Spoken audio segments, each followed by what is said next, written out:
Salut! Ça y est, c'est annoncé. On va pouvoir encore jouer à Diablo 4 avant sa sortie.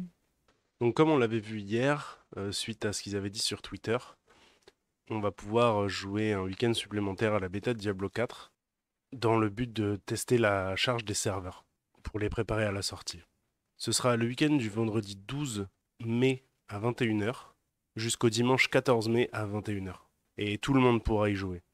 Je sortirai plusieurs vidéos tout au long du week-end et bien sûr aussi en attendant Diablo 4. Alors abonnez-vous pour ne rien rater. Et bien sûr, comme promis, je vous ferai des petites vidéos pour vous décrypter tout ce qui a été dit dans le live des développeurs d'hier. Alors, à quoi aurons-nous accès pendant la bêta?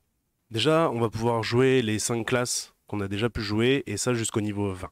Et bien sûr, notre progression sera supprimée à la sortie du jeu. Le taux de drop des légendaires sera réduit par rapport aux précédentes bêtas pour refléter le vrai taux de drop à la sortie du jeu, car le taux avait été augmenté pendant les 2 premières bêtas. De plus, nous jouerons sur la version mise à jour avec tous les petits correctifs de bugs et les améliorations qu'ils ont pu faire en se basant sur le feedback des joueurs.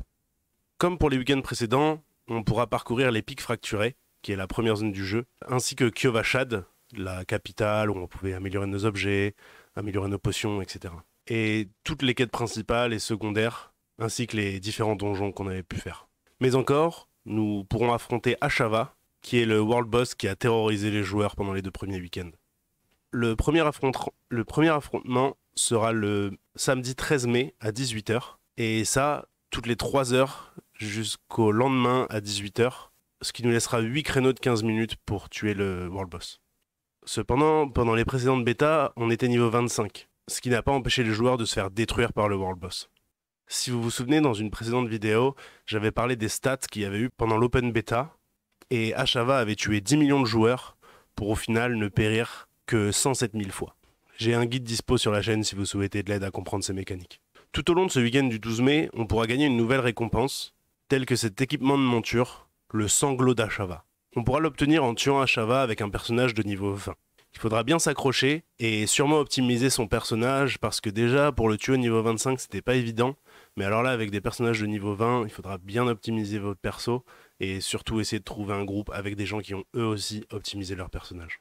Vous pourrez également, si vous ne l'aviez pas déjà fait, débloquer les récompenses précédentes, telles que le titre Supplicié initial en atteignant Kyovashad avec un personnage, mais également le titre Voyageur précoce ainsi que le pack de loup bêta en atteignant le niveau 20 avec un de vos personnages.